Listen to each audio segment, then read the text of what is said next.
दोस्तों, economic survey 2021-22 की माने तो भारत के टोटल इंपोर्ट में सबसे बड़ा हिस्सा क्रूड ऑयल का होता है और भारत के टोटल एक्सपोर्ट में भी सबसे बड़ा हिस्सा पेट्रोलियम प्रोडक्ट का ही होता है। दरअसल भारत दुनिया भर से सस्ता क्रूड ऑयल परचेज करके उसे रिफाइन करता है और फिर उसे ग्लोबल मार्केट में बेचकर डॉलर कमाता है। भारत दुनिया में पेट्रोलियम प्रोडक्ट का एक बड़ा एक्सपोर्टर है। भारत पेट्रोलियम प्रोडक्ट के मार्केट के कंपटीशन में बने रहने के लिए क्रूड ऑयल के रिफाइन के कॉस्ट कटिंग पर भी ध्यान दे रहा है और दूसरी तरफ ट्रांसपोर्टेशन कॉस्ट को भी कम करने पर भी ध्यान दे रहा है। इसी क्रम में भारत ने बांग्लादेश के साथ एक पाइपलाइन प्रोजेक्ट का आज इनॉग्रेशन किया है ताकि कम कीमत पर और तेजी के साथ बांग्लादेश को पेट्रोलियम प्रोडक्ट एक्सपोर्ट किया जा सके।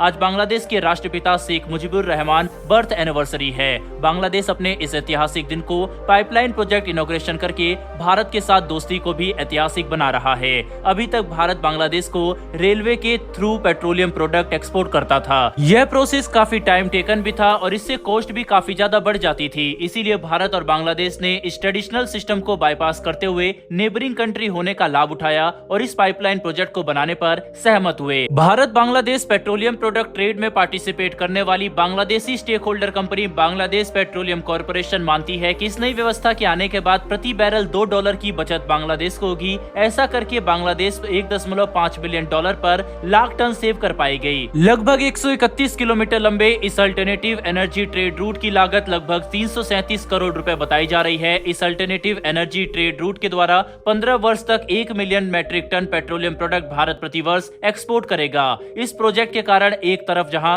भारत को अगले 15 वर्ष तक के लिए पेट्रोलियम प्रोडक्ट के एक नियमित और स्थायी खरीदार मिल गया है, वहीं पर बांग्लादेश को दुनिया की तुलना में सस्ता पेट्रोलियम प्रोडक्ट मिलना इंश्योर हो गया है। इस अल्टरनेटिव एनर्जी ट्रेड रूट का फाउंडेशन स्टोन सितंबर 2018 में ही रखा गया था, जिसे मार्च 2022 तक पूरा करना था, लेकिन कोविड-19 महामारी के कारण आई बाधा के कारण ये प्रोजेक्ट दिसंबर 2023 तक अपनी पूरी कैपेसिटी पर काम करना शुरू कर देगी, जबकि आज इनॉग्रेशन के बाद इसे कम कैपेसिटी पर ऑपरेशनलाइज कर दिया जाएगा। दोस्तों, भारत और बांग्लादेश के रिलेशन लगातार नए हाइट्स को छू रहे हैं। यह दोनों देश एक के बाद एक नई अचीवमेंट गेन कर रहे हैं। एक तरफ जहां इतने सिग्निफिकेंट प्रोजेक्ट का इनॉग्रेशन हो रहा है, वहीं दूसरी तरफ एक नए एग्रीमेंट साइन करने को लेकर डायलॉग चल रहे हैं। आप जानते हैं कि भारत और बांग्लादेश एक अच्छे ट्रेडिंग पार्टनर है। बांग्लादेश भारत का छठा बड़ा ट्रेडिंग पार्टनर है। इस ट्रेड रिलेशन को और गहरा बनाने के लिए दोनों देश comprehensive economic partnership agreement sign करने को लेकर डायलॉग कर रहे हैं। बांग्लादेश एक ग्रोइंग इकोनॉमी है। बांग्लादेश के ग्रोथ के आंकड़े कई बार हम इंडियंस को भी चौंका देते हैं। इंडियन मार्केट में भी आपको made in Bangladesh clothing item easily दिख जाते होंगे। वहीं बांग्लादेश अपने बढ़ते प्रोडक्शन को खपाने के लिए पड़ोसी देशों में मार्केट एक्सेस पाने के लिए बेताब है। इसीलिए बांग्लादेश भारत के साथ साथ इंडोनेशिया और श्रीलंका के साथ भी ट्रेड एग्रीमेंट करके मार्केट एक्सेस पाने के लिए